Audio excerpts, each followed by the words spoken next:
नमस्कार, मी दीपाली सोनकवडे. आपण पाहताय LS मराठी. घेऊयात काही महत्त्वाच्या बातम्यांचा आढावा. नागपूर महापालिकेच्या महापौर पदाची निवडणूक पार पडली आहे. यात नीता ठाकरे यांची महापौर पदी तर लीला हत्तीबेड यांची उपमहापौर पदी निवड झाली आहे. नवनियुक्त महापौर नीता ठाकरे यांनी नागपूरकर जनतेचे मनापासून आभार मानलेत. धुळे महापालिकेच्या सत्ताकारणात भाजपने बाजी मारली आहे. महापौर आणि उपमहापौर पदांवर भाजपच्या उमेदवारांची निवड झाली आहे. महापौर पदी मायादेवी परदेशी तर उपमहापौर पदी ज्योत्स्ना पाटील यांची बहुमताने निवड जाहीर करण्यात आली आहे. जालना नगरपालिकेचं रूपांतर महानगरपालिकेत झाल्यानंतर पहिल्यांदाच जालना महापालिकेची निवडणूक झाली असून या निवडणुकीत भाजपने एक हाती सत्ता मिळवल्याने महापौर आणि उपमहापौर भाजपचाच झालाय.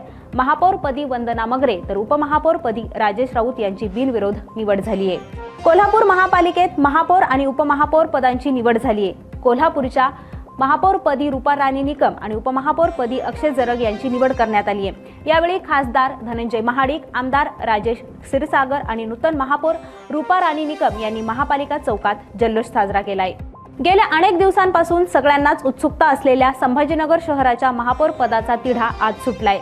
भाजप आणि शिवसेनेनं संयुक्त पत्रकार परिषद घेत महापौर पदी भाजपचे समीर राजूरकर तर उपमहापौर पदी शिंदेच्या शिवसेनेचे राजेंद्र जंजाळ यांच्या नावाची घोषणा केली आहे. दोन्ही पक्षांनी महापालिका निवडणूक ही स्वतंत्र लढली असली तरीही सत्ता स्थापनेत हे दोन्ही पक्ष एकत्र आलेत. हिंदुत्वासाठी आणि शहराच्या विकासासाठी आम्ही एकत्र आलो असल्याचे यावेळी सांगण्यात आले. अमरावती महानगरपालिकेच्या महापौर आणि उपमहापौर निवडणुकीत भाजपचे श्रीचंद तेजवानी यांची महापौरपदी तर युवा स्वाभिमानी पक्षाचे सचिन भेंडे यांची उपमहापौरपदी निवड झाली आहे. या निवडणुकीत तेजवानी आणि भेंडे यांना एकूण 55 नगरसेवकांनी मतदान केले तर या विरोधात 13 मतं पडली आहेत आणि 3 नगरसेवक हे तटस्थ राहिलेत. विशेष बाब म्हणजे MIM पक्षाच्या नगरसेविका मीरा कांबळे यांनी भाजपच्या उमेदवाराच्या बाजूने मतदान केले.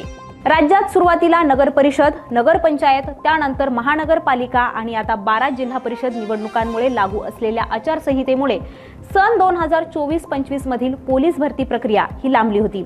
आता आचारसंहिता संपल्यानंतर वाशिम जिल्हा पोलीस दलातील पोलीस शिपाई संवर्गातील 48 रिक्त पदं भरली जाणार आहेत. या भरतीसाठी पोलीस शिपाई पदाकरिता 4806 तर चालक पोलीस शिपाई पदासाठी 5120 असे एकूण 9926 अर्ज प्राप्त झाले. ही भरती प्रक्रिया 11 फेब्रुवारी पासून नवीन पोलीस मुख्यालय वाशिम इथं कवायत मैदानावर सुरू होणार आहे.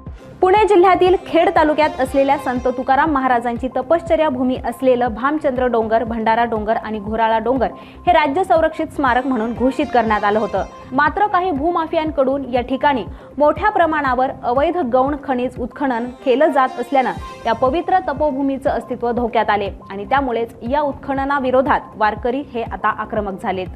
बुलढाण्यात समृद्धी महामार्गावर भीषण अपघात घडलाय. या अपघातात ट्रकनं समोरील अज्ञात वाहनाला जोरदार धडक दिल्याने एकाचा जागीच मृत्यू झालाय. ट्रकमधून लोखंडी टीन शेडची पोल वाहतूक केली जात होती. या प्रकरणी ट्रक चालकाविरुद्ध निष्काळजीपणे वाहन चालवल्याप्रकरणी विविध कलमांन्वये गुन्हा दाखल करण्यात आलाय. पुण्याच्या वानवडी परिसरातील भैरोबा नाल्यावरील पुलावर 4 चाकी गाडी ही अनियंत्रित होऊन थेट नाल्यात कोसळली आहे. या दुर्घटनेत वाहन चालक गंभीर जखमी झालाय. मात्र प्रसंगावधान राखत आशिष कुमार यादव यांनी तात्काळ मदत करत या चालकाचा जीव वाचवलाय.